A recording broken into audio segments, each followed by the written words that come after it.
8th graders' test scores in U.S. history and civics fell to the lowest levels on record last year, according to Education Department data released Wednesday.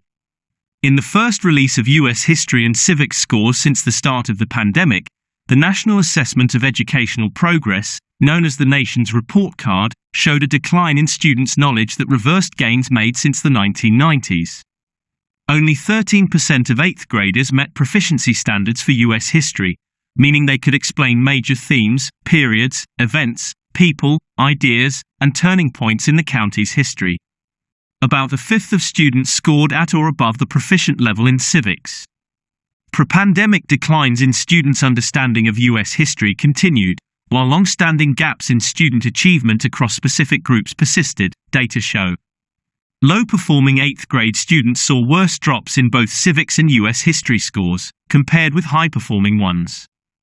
The falling federal test scores in U.S. history and civics compound the downward spiral seen in other subjects. Federal test results released in October revealed the largest drop in math scores ever and a nationwide drop in reading that wiped out 3 decades of gains. But the scores released this week are different. U.S. history had the lowest proportion of 8th grade students reaching proficiency levels out of any subject assessed by the NAEP program, with civics being the second lowest. Federal tests show scores in U.S. history and civics have consistently lagged behind those of reading and math. National Center for Education Statistics Commissioner Peggy Carr said in a briefing with reporters Tuesday that she was shocked by U.S. 8th graders' U.S. history and civics scores, which she called woefully low in comparison to other subjects. These data are a national concern, Dr. Carr said. The health of our democracy depends on informed and engaged citizens. The average score in 2022 for 8th grade students in U.S. history was 258 out of a possible 500, 5 points lower than in 2018, and 1 point lower than the average U.S. history score in 1994, the first year the test was given. The average civics score for 8th grade students in 2022 was 150 out of a possible 300, 2 points lower than in 2018 and identical to the average score in 1998, the first year that test was given.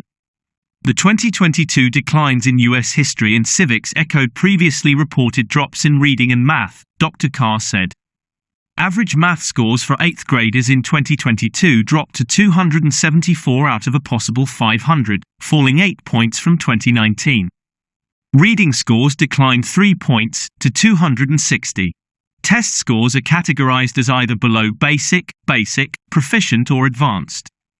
The percentages of students in 2022 who performed below basic levels worsened in both U.S. history and civics, with 4 in 10 8th graders scoring below basic levels in U.S. history, according to federal data. Those students were unable to correctly identify basics like the difference between indentured servants and slaves. According to the data, 31% of 8th graders performed below basic level in civics in 2022. Indicating those students were unable to correctly answer questions asking them to identify tenets like common characteristics shared by all constitutional governments. American Historical Association Executive Director James Grossman said the dropping scores reflect the falling quality of history and civics lessons taught in American schools, which has been fueled by political acrimony. Fights over what should be taught in classrooms have in recent years played out in school board races and state legislatures across the country. At least 40 states have since 2021 adopted or introduced laws or policies that restrict teaching about divisive concepts, such as racism, leading to less robust lessons than in years past, Dr. Grossman said. Such interference has a chilling effect on teachers, he said. Teachers have said controversies over the content of lessons have damped morale. These subjects are considered hard to staff in many districts, according to teachers' union officials. The heated debates coupled with declines in reading and writing skills in the pandemic have created headwinds for history and civics instruction, teachers said. Sheila Edwards, who teaches 8th grade history at Sierra Vista Middle School in Covina, Calif., said her students' interest in civics and history was piqued by recent events, such as the indictment of former President Donald Trump and his 2 impeachments while in office. But despite her students' engagement in current events, Ms. Edwards said, many have fallen behind in literacy as well as their ability to comprehend course materials and communicate what they have learned, skills that are critical to success in social studies.